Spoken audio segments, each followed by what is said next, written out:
السلام عليكم ورحمة الله وبركاته. اللهم صل وسلم وبارك على سيدنا محمد أفضل الخلق وعلى آله وصحبه وسلم. كل سنة وانتم طيبين، كل سنة وانتم متجمعين، كل سنة وانتم حبايب، ودايما يا رب كده ما تنقصوش أبدا. رمضان كريم طبعا والله أكرم. النهاردة أول أيام رمضان. طبعا كالعادة أنا كل سنة من يوم ما اتجوزت وأنا بفطر عند حماتي، ولكن النهاردة بقى هم اللي جايين عندي، حماية وحماتي. النهاردة أنا عازماهم عندي على الفطار علشان خاطر يعني بصوا أقول لكم على حاجة. أنا كنت أصلا كان المفروض إن احنا نروح نفطر عند حماتي ونتجمع كلنا، لكن يعني ما حصل ظروف كده، يعني ما حدش مش هيعرفوا يتجمعوا بصراحة. فقلت يلا مش مشكلة، خليهم كده نتجمع عندي في البيت ونعمل أكلة حلوة، بما ان رمضان بيحب اللمه وبيحب الونس وبيحب العيله وبيحب كل حاجه حلوه كده. فقلت بقى النهارده يتجمعوا كده عندي ونفطر مع بعض سوا ونشارك مع بعض كده اليوم النهارده، ونعمل اكله حلوه كده، عزومه حلوه. لان ايه طبعا زي ما انتوا هتشوفوا كده معايا النهارده حمايه وحماتي جايين، فعايزه بقى كده. طبعا صحيت من الصبح بدري، مش بدري قوي، انا صاحيه على حوالي 10:30. ففي حاجات عندي في الفريزر متبله، وفي حاجات مثلا موضباها، لكن اللحوم والفراخ والحاجات دي كلها انتوا عارفين. والفراخ انا ما فرستهاش ولا تبلتها وشلتها ولا اي حاجه خالص. انا قلت ابقى اجيبها ان شاء الله كده واعملها فريش. ومش كل حاجه، انا برضو ما خزنتش كتير، يعني انا ما عملتش اكلات كتير وخزنتها وكرنب والكلام ده كله، لا خالص. انا جبت من امبارح بالليل في حاجات موضباها، طبعا بعد ما قفلت معاكم الفيديو امبارح بتاع فرش السجاد والحاجات دي كلها بقى والترابيزه ومش عارفه ايه، فلحقت بسرعه نزلت لكم الفيديو بسرعه علشان بكره تاني يوم ابقى اقدر اشارك معاكم اول يوم رمضان. فقعدت بقى اوضب امبارح بعد السحور بقى كده شويه حاجات، علشان طبعا يعني وقت الفطار دوت بيبقى وقت ضيق جدا. كمان انا بصور، وبعد التصوير ببقى عايزه يعني ان ننزل الفيديو بسرعه وبتاع عشان الوقت ما ياخرش اكتر من كده. في مونتاج، في حاجات كتير يعني ممكن تخلينا نتعطل شويه، ولكن ايه عايزين ننجز برضه علشان خاطر الفيديو ينزل لكم، واقدر اكون كده مشارك معاكم كل حاجه، وابقى معاكم كده موجوده معاكم في رمضان. فكل سنه وانتم طيبين، كل سنه وانتم متجمعين. ربنا يا رب كده يرحم كل ام ويرحم كل اب يا رب، ويخلي لكم يا رب كده حبايبكم. اول يوم دوت وتاني يوم يعني في اللي بتروح عند حماتها وفي اللي بتروح عند مامتها. يعني انا عن نفسي من يوم ما اتجوزت وانا كل يوم عند حماتي، يعني قصدي كل رمضان عند حماتي. اول رمضان، يعني تاني يوم ببقى عند ماما، تالت يوم ده بقى بنفطر فيه في البيت هنا عندي في الشقة. ولكن بقى احنا اختلفنا المرة دي، وقلت بقى يلا اجيبهم هم عندي كده ينوروني الاتنين، ونفطر مع بعض كده نعمل أكلة حلوة. وكالعادة كلنا يعني بصي مش قادرة اقول المصريين كلهم، لا في ناس برضو بره بيعملوا محشي. يعني كل الناس بتعمل محشي النهارده اول يوم في رمضان. بيبقى بصوا البلد كلها ريحتها محشي، مش الشارع ولا الحاره، لا البلد كلها. ربنا يا رب يدوم علينا نعمه. احنا كده عندنا عادات وتقاليد وطقوس، لازم كده اول يوم رمضان حله المحشي لازم تنزل كده، فاهمين؟ فاللي هو ايه كرنب بالذات. فممكن بقى والذكر البط وبتاع. فانا حمايه ما بياكلش البط ولا بياكل الحمام، وعندي حماتي ما بتاكلش البط اللي هو الابيض دوت. فانا ما كنتش قلبه الدنيا بصراحه على بط بلدي، ما كنتش لاقيه، وكله كان بيشطب بصراحه في الايام الاخيره. والابيض دوت بتحس ان هو زفر شويه، يعني مهما تغسليه ومهما تعمليه تحس ان هو برضو يعني طعمه مش حلو، مش زي البلدي بتاعنا الحلو الطبيعي ده، فاهمين؟ فما رضيتش بقى، يعني ما رضيتش اجيب. فقلت بقى ايه اعمل لهم كده؟ طب اعمل ديك رومي، انا عايزه اي حاجه كده، يعني عارفين اللي هو. احمد قال لي لا انا ما بحبش الديك الرومي، ما اعمل لنا فراخ بلدي، واللهم صل على النبي كده، وشوفي اكله تانية تعمليها جنبيها. فقلت له ماشي. انا جبت كده فرختين زي ما انتم شايفين دي، لا انا لسه ما وريتلكمش الفراخ. فجبت بقى فرخه بيضه وفرخه مش بلدي، عشان طبعا البيضه هسلقها واخد منها المرقه، والفرخه التانية البيضه هشويها، لان طبعا الفراخ البلدي ما بتبقاش عايزه تتشوي. او صحيت بقى البنات كده، هما طبعا قاموا وقت المدارس بيصحوا من بدري، ولكن النهارده بقى احنا النهارده اجازه، فمن بكره بقى ان شاء الله هما كده يروحوا المدارس بقى في رمضان وبتاع. فربنا يا رب يعينهم ويقويهم. الوقت بيبقى ضيق جدا، وبتبقي حاسه ان انت عايزه تجري حوالين نفسك كده بسرعه. المهم ربنا يا رب يدينا العافيه ويديكم انتوا كمان يا رب كده العافيه، وتشوفوا ولادكم في احسن حال. طلعت بقى هنا كده عندي التتبيله، وطبعا هنا زي ما انتوا شايفين بقى محضره الاكل عندي كده. اللهم صل على النبي.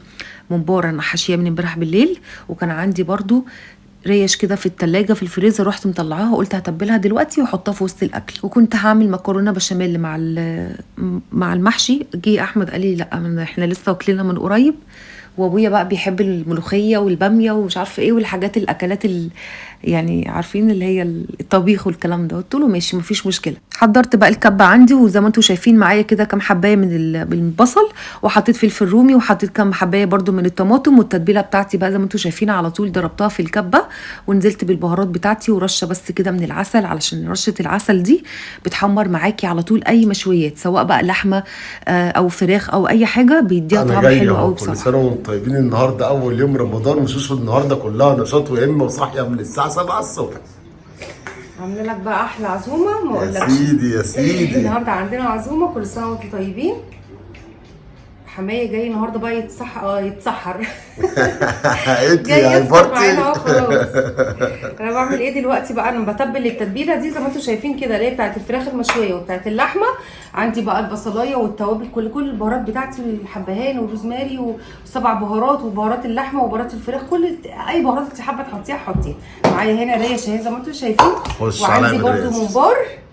هاكلك بقى اكله النهارده عالميه. يا سلام يا سلام. النبي فراخ، عشان انا كنت عايزه اعمل بط زي كل سنه كالعاده، ولكن حمايه ما بياكلش البط، فاحنا النهارده بقى ايه، ولا بياكل بط ولا بياكل حمايه. بص انا حطيت هنا رشه بس كده من الخل عشان خاطر الخل يسرع معايا السوا شويه بتاع اللحمه، واحط حاجه بسيطه بس كده من الزيت اهو وبس. كل التوابل بتاعتي كده بقت زي الفل وقشطه ونضيفه. تسلم ايدك. صباح الفل يا عسل يا قشطه. انت صايمه كوتي صح؟ الحمد لله رب ايوه خلاص، انت خلاص داخله على 8 سنين. انت شهر 7 الجاي، اللهم اني صايمه. شهر 7 الجاي هتتم 8 سنين، فالمفروض ان احنا عندنا 7 سنين بنسوق. الفراخ التتبيله بتاعت ريحتها طالعه الصراحه. تسلم ايدك. التتبيله دي كده اهو زي ما انتم شايفين بتاعت الريش. تمام، اللهم صل على النبي. بس ايه، هدعكها كده شويه، ودي انا هشويها هحطها في الفرن. تمام اهي، تمام اهي. حط بس ايه شويه البصل والفلفل والبهارات دي، طبعا الريش اهي زي ما انتم شايفين اهي. عندي بقى الفراخ دي انا هقطعها عشان خاطر اللهم صل على النبي ايه، دي هشويها. بس انا ايه عايزه اكسرها كده الاول. ايه ده بتتكسر بالمقص عشان افتحها كده. التتبيله بتاعتها اهي اللي هي بتاعت الفراخ وبتاعت اللحمه اهي. بسم الله الرحمن الرحيم. هي بتبقى نفس هي التتبيله. هي عيني وجعتني من البصل. عينك وجعتك من البصل انا عارفه، عيطت اهي. بس خلاص انا فتحتها اهي كسرتها عشان خاطر بقى ايه، انا هعملها زي ما انتم شايفين فراخ مشويه. بسم الله الرحمن الرحيم. ايه دي اللي انت حطيت عليها دي البهارات بتاعت اللحمه اهي.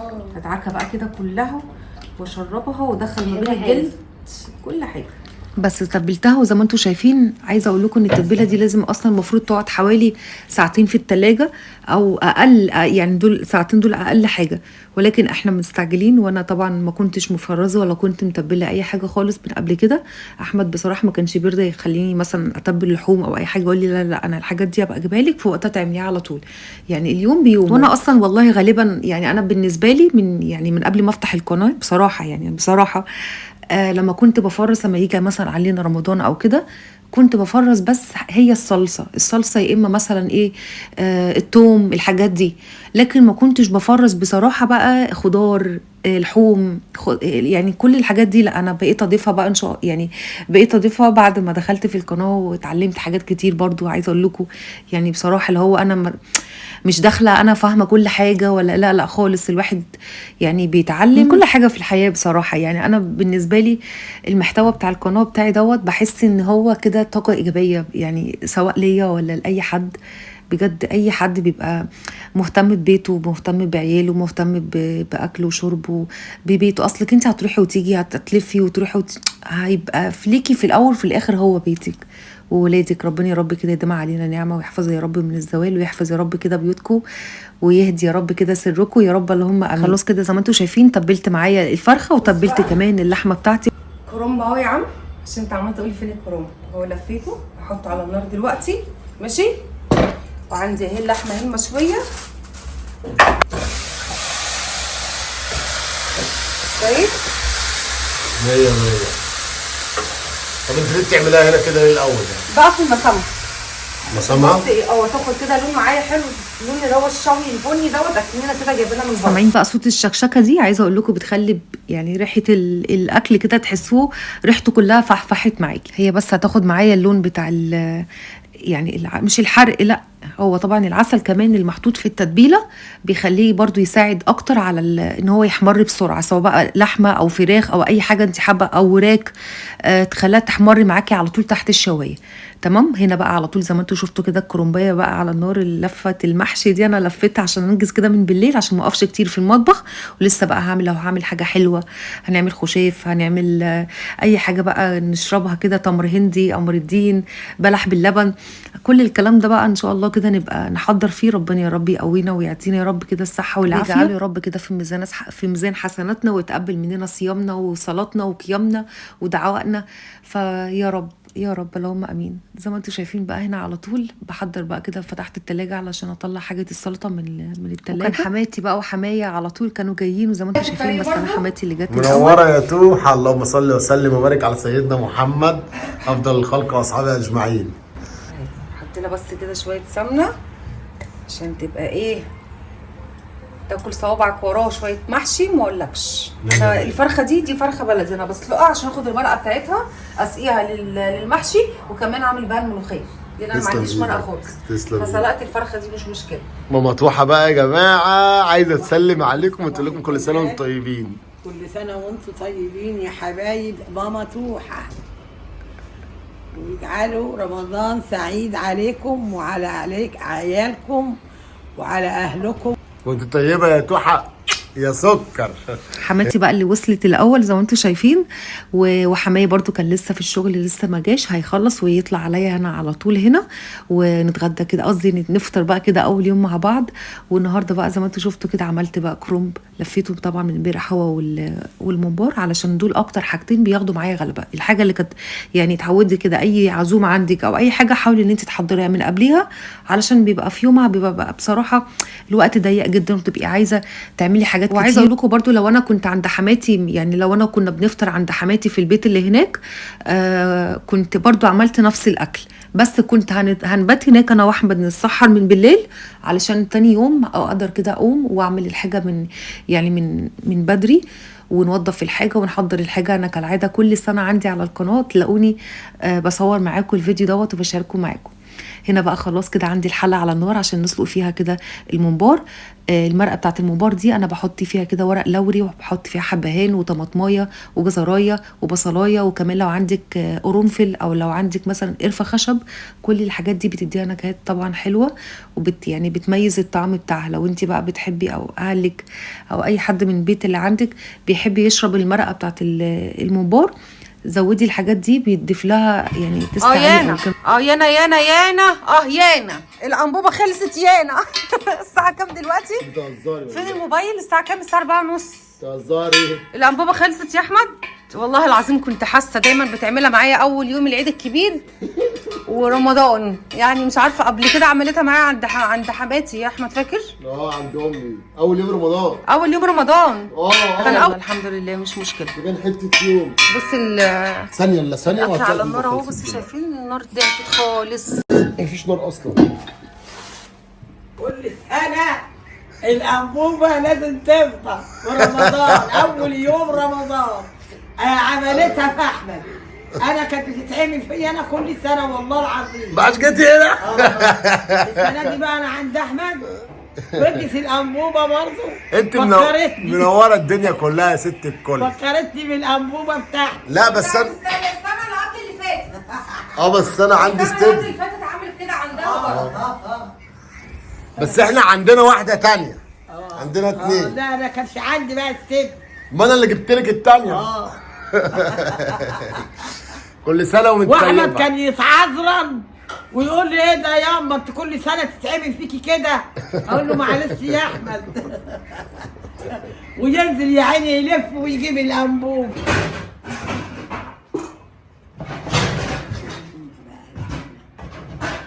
يا نهار ابيض، الانبوبه كسفتني كسفه قدام حمادي وقدامكم برضو، يعني بصوا الحمد لله رب العالمين. يعني هو ده الوضع اللي انا كنت فيه بالظبط النهارده والله يا جماعه. قلت يلا بقى الحمد لله مش مشكله، من شويه اصلا كنت عماله قاعده ماسكه الموبايل، وكنت لسه ابدا قبل ما اصور معاك وابدا الفيديو، فسمع صوت واحد بتاع انابيب عمال يروح ويجي. قلت يا لهوي لو الانبوبه تفلس، لو خلصت عندي اعمل ايه؟ ولسه ما كملتش اساسا، يعني ما فيش ساعه ولا ساعتين، يا دوبك دخلت المطبخ اشتغلت في الحاجه وخلاص اهو بحضر الفطار، لقيتها خلصت معايا. يلا الحمد لله مش مشكله.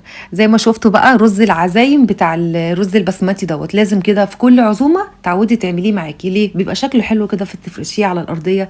هتحطي بقى انت مثلا محمره فراخ، محمره بط، محمره حمام، اي حاجه محمراها هتحطيها فوقيه هينطق معاكي بصراحه.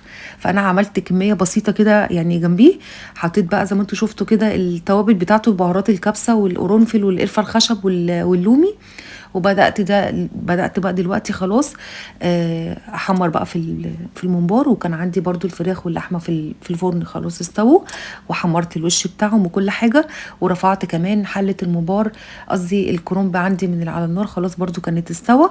اخر حاجه بس انا هعملها دلوقتي هو ان انا ايه، فات الممبار. اوعى بقول لك ايه، احنا باباك على الاسانسير. يا سلام. دخل الاسانسير اسحبه بسرعه. طيب ايوه هو تلاقيه طلع بابا اكيد. الحارس اهو بره في الكاميرا اهو، بره اهو.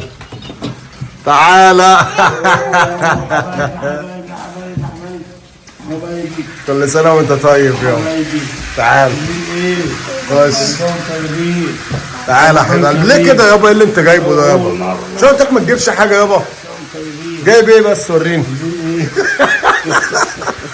عامل ايه يا حبيبي؟ يا شروق يا حبيب قلبي.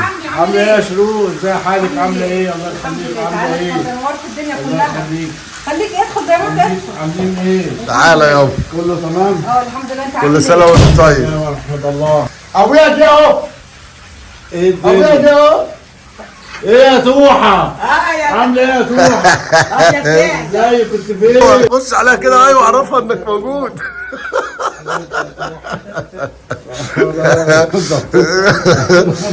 جبت لك الهوا اهو. جبت لك عم موجود اهو.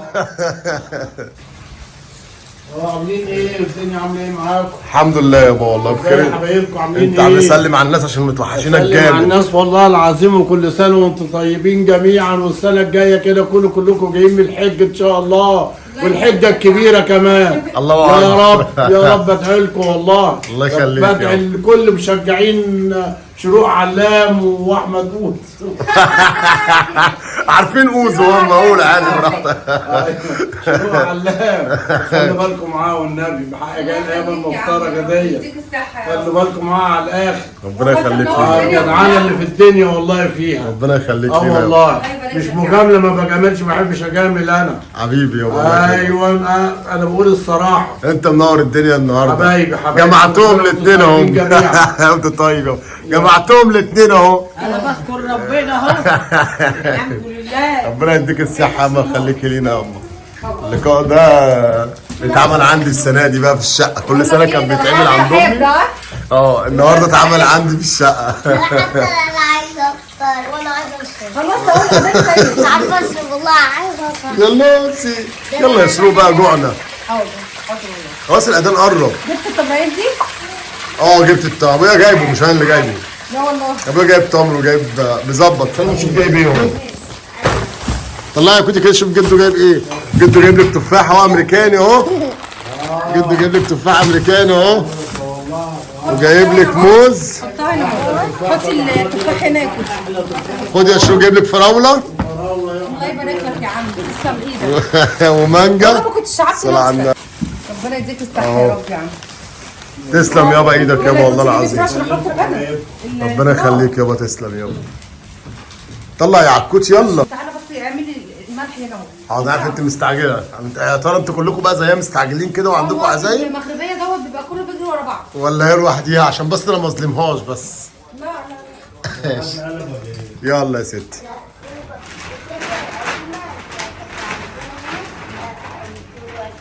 انا عايز يجيب شويه يا شروق لو كده. بسم الله. بقول لك ايه بقى يا باشا؟ عايزه ايه؟ همتك بقى. قول. يلا صب بقى البلح؟ البلح. ماشي يا ستي. روح يلا تقوم صب البلح بقى. اوعى دي نطت.